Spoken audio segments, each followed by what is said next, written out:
Assalamualaikum warahmatullahi wabarakatuh. Bertemu lagi di channel Dosen Berhijrah. Nah, pada video yang lalu kita sebenarnya sudah membahas tentang bentuk-bentuk contoh soal TWK dan pembahasannya. Nah, adapun untuk video kali ini kita masih membahas tentang TWK HOTS.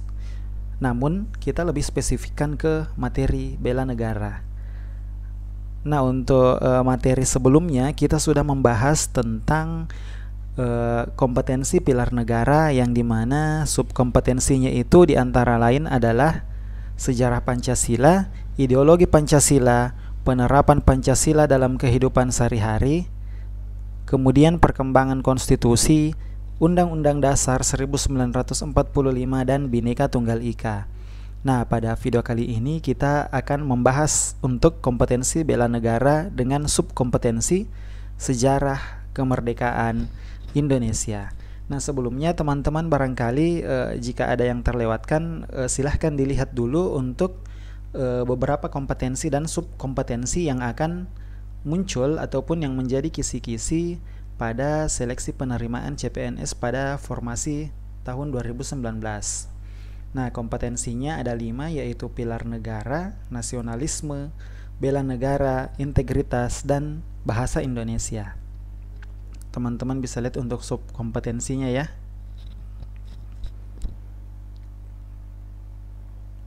Oke, baik teman-teman, tanpa berlama-lama lagi kita masuk dulu ke contoh soal yang pertama.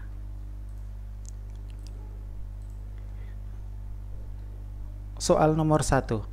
BPUPKI membentuk panitia kecil yang beranggotakan 9 orang pada tanggal 22 Juni 1945.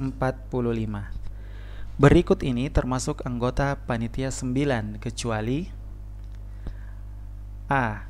Ahmad Subarjo, B. Muhammad Yamin, C. Agus Salim, D. Abikusno Cokrosuyoso, atau E. Supomo.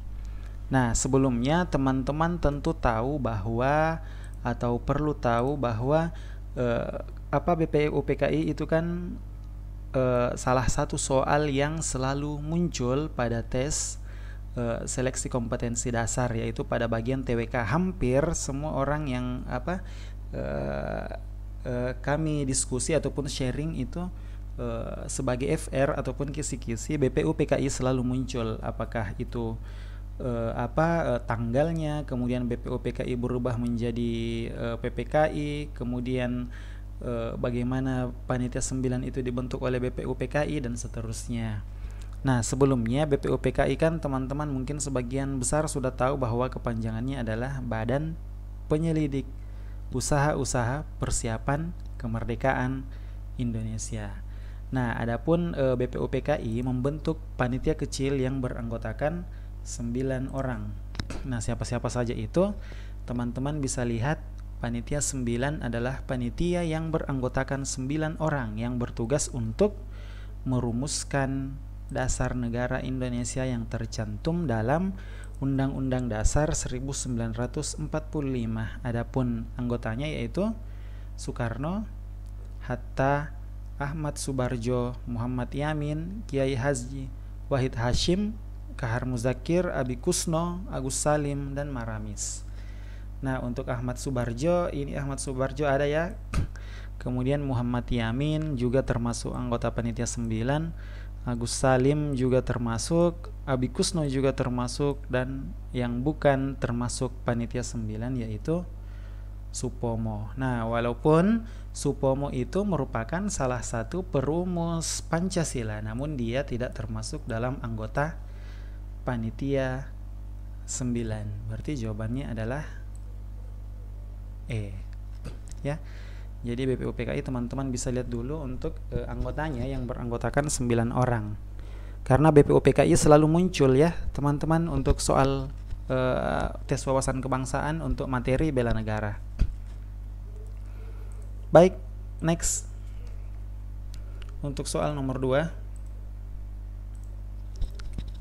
Soekarno-Hatta diamankan ke Rengas Dengklok atas hasil rapat pemuda yang diselenggarakan di A. Lembaga Bakteriologi, B. Lapangan Ikada, C. Asrama Baperpi, D. Gedung Rengas Dengklok, E. Markas Besar Kompi Peta. Nah, kita lihat penjelasannya. Pada 15 Agustus 1945 itu Jepang menyerah kepada sekutu. Kemudian pemuda mengadakan rapat dipimpin oleh Hairul Saleh di ruang laboratorium mikrologi untuk membicarakan pelaksanaan proklamasi kemerdekaan dan mendesak Bung Karno dan Bung Hatta agar melepaskan ikatannya dengan Jepang dan segera memproklamirkan kemerdekaan Indonesia.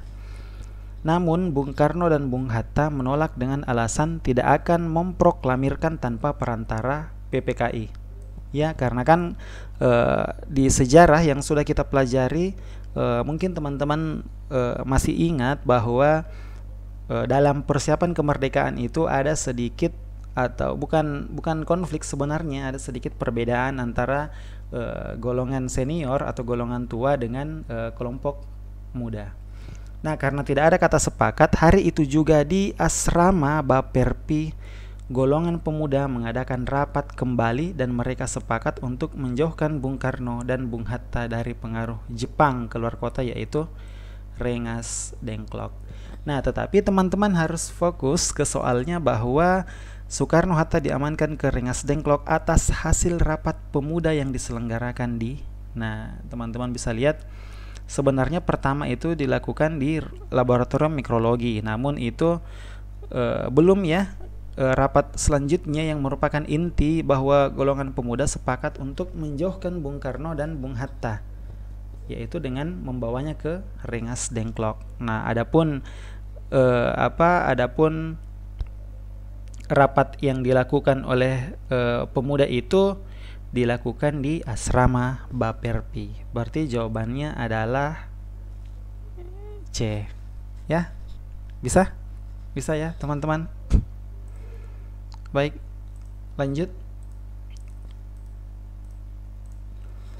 Atas usaha Soekarno dan orang-orang yang tergabung dalam Algemene Study Club pada 4 Juli 1927 didirikan partai bernama A. Budi Utomo, B. Perhimpunan Indonesia, C. Perserikatan Nasional Indonesia, D. Indische Partij, atau E. Dokuritsu Junbi Inkai. Nah, teman-teman, sebelum kita lihat jawabannya, kita review dulu untuk satu-satu. Saya kira teman-teman juga masih ingat, hanya saja terkadang tertukar ya teman-teman. Nah, contohnya untuk Budi Utomo. Nah, Budi Utomo yang pertama ini kan merupakan organisasi pemuda ya. Adapun Budi Utomo itu didirikan pada tanggal 20 Agustus 1908. Nah, sedangkan ini partai yang didirikan 1927.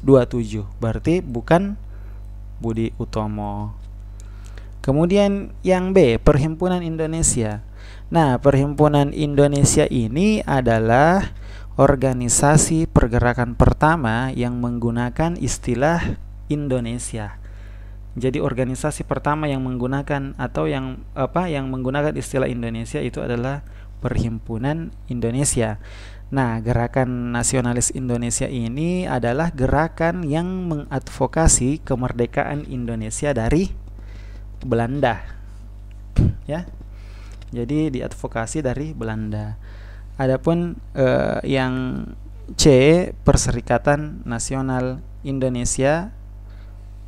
Kemudian kalau D itu Indische Partij, itu partai Hindia pertama di Hindia Belanda. Nah, kalau ini biasa disebut dengan 3 serangkai ya, pendirinya disebut dengan 3 serangkai. Ini juga bukan.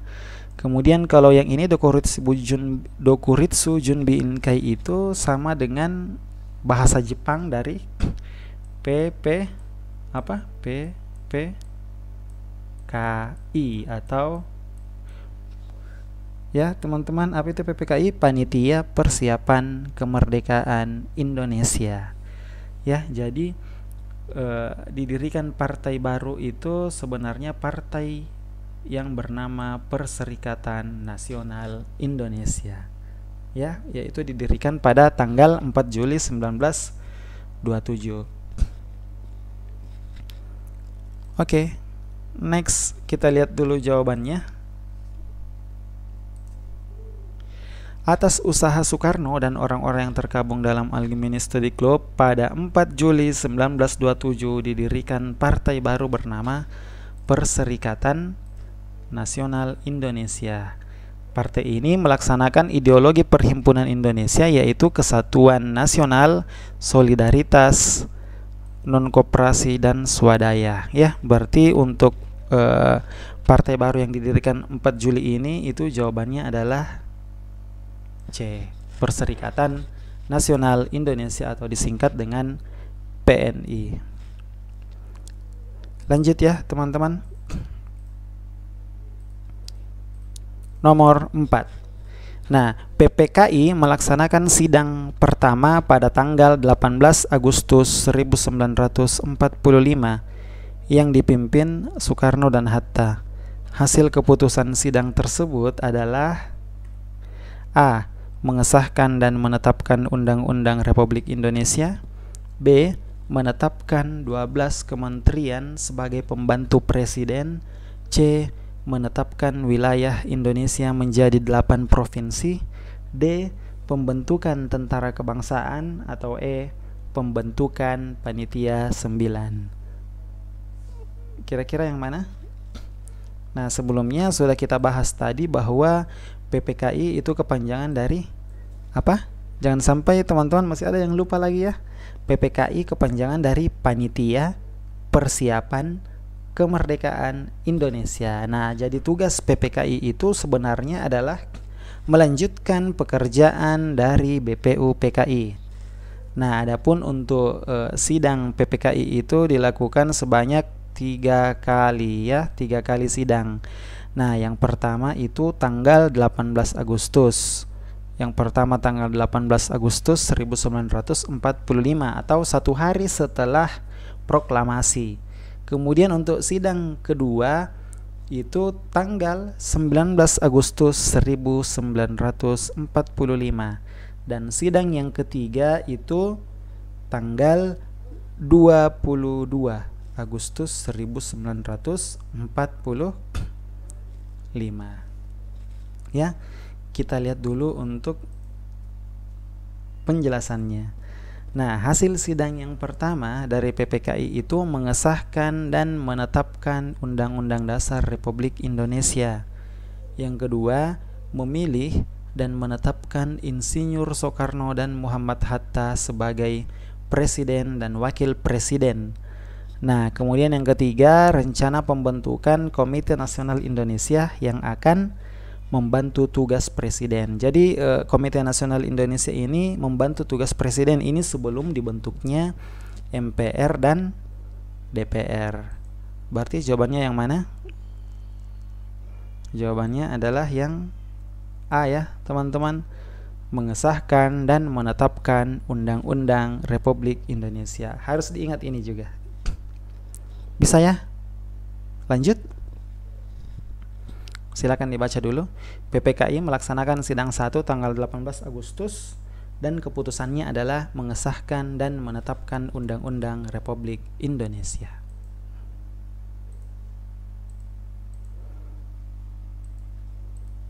Lanjut, nomor 5 ya. Pergerakan nasional bukan hanya menjadi milik organisasi-organisasi politik, tetapi kemudian menjadi milik para pelajar dan pemuda yang kemudian terhimpun dalam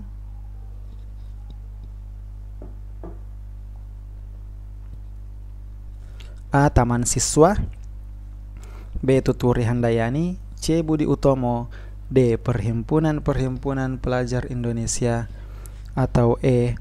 Perhimpunan Indonesia. Nah, sebelumnya kita lihat dulu masing-masing penjelasannya.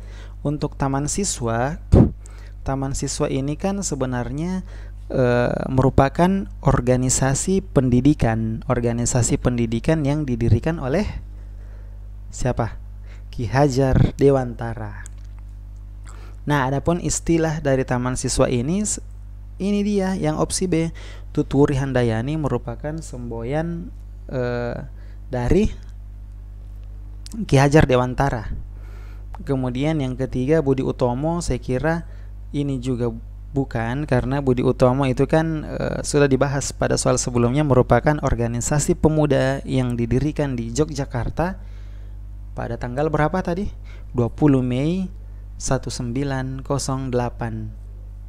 Ya. Adapun untuk pergerakan nasional ini menghimpun pemuda dan pelajar, yaitu ke dalam Perhimpunan Pelajar Indonesia. Kita lihat dulu penjelasannya. Pergerakan nasional bukan hanya menjadi milik organisasi-organisasi politik. Ya, jadi bukan hanya organisasi politik, tapi kemudian menjadi milik pelajar dan pemuda yang kemudian terhimpun ke dalam PPPI atau Perhimpunan Pelajar Indonesia. Organisasi tersebut didirikan tahun 1926 dan merupakan perkumpulan mahasiswa dan stovia untuk merealisasikan persatuan dan menghilangkan sifat-sifat kedaerahan serta mencapai Indonesia satu. Berarti jawabannya adalah D, Perhimpunan Pelajar Indonesia. Ini juga teman-teman cukup penting untuk diingat ya, tentang organisasi kepemudaan, bukan hanya organisasi politik. Ya, bisa ya. Kita lanjut untuk nomor selanjutnya. Nah, selanjutnya, sebelum terjadinya peristiwa Rengas Dengklok, terjadi perbedaan pendapat kelompok pejuang senior dengan kelompok pemuda. Nah, di beberapa literatur sebenarnya ada juga yang menuliskan bukan kelompok pejuang senior, biasanya dituliskan sebagai golongan tua dan golongan muda. Kelompok pejuang senior berpendapat bahwa A. Proklamasi kemerdekaan harus dilaksanakan secepat mungkin tanpa menunggu rapat PPKI yang dibentuk Jepang. B. Proklamasi kemerdekaan harus dipersiapkan secara matang dan harus dibicarakan dalam rapat PPKI. C. Proklamasi dapat dilakukan jika keadaannya sudah kondusif. D. Proklamasi harus menunggu hasil perang Jepang dan Amerika Serikat. Atau E. Tidak dapat dilakukan proklamasi dengan tergesa-gesa. Nah, untuk perbedaan kelompok ini kan yang mendasari terjadinya dibawanya Soekarno dan Hatta oleh kelompok pemuda ke Rengas Dengklok. Karena pada penjelasannya, kita lihat dulu ya penjelasannya, golongan senior itu sebenarnya tidak ingin, pejuang senior atau golongan tua itu tidak ingin tergesa-gesa memproklamasikan kemerdekaan Indonesia, karena dia berpendapat bahwa harus dibicarakan dalam rapat PPKI terlebih dahulu. Kelompok pejuang senior, yaitu kelompok anggota PPKI yang dipimpin oleh Soekarno dan Hatta, harus berpendapat proklamasi kemerdekaan harus dipersiapkan secara matang dan harus dibicarakan dalam rapat PPKI terlebih dahulu. Berarti jawabannya yang B. Proklamasi kemerdekaan harus dibicarakan dan dipersiapkan secara matang dalam rapat PPKI. Itu kalau kelompok pejuang senior. Sedangkan kelompok golongan muda ingin segera memproklamirkan kemerdekaan Indonesia, karena ketika menyerahnya Jepang kepada sekutu, golongan muda langsung berinisiatif dan berpendapat bahwa ini harus diproklamirkan kemerdekaan Indonesia. Makanya Soekarno dan Hatta itu dibawa ke Rengas Dengklok agar jauh atau tidak dalam pengaruh Jepang. Ya. Saya kira itu saja untuk 6 soal HOTS yang biasa muncul pada soal TKD atau SKD penerimaan CPNS. Nah, untuk literaturnya teman-teman bisa sharing ataupun membandingkan dengan literatur lain, namun secara umum atau intinya kami yakin ini hampir sebagian besar itu memuat atau sama dengan materi-materi yang lainnya. Saya kira itu saja. Adapun untuk video selanjutnya kita akan membahas soal yang lain. Saya doakan semua teman-teman yang menonton video ini diberikan kemudahan dan kelancaran dalam menjalani proses seleksi CPNS hingga dinyatakan lulus sebagai ASN. Amin amin ya rabbal alamin. Jika bermanfaat silahkan di-share teman-teman. Sekian dari saya. Assalamualaikum warahmatullahi wabarakatuh.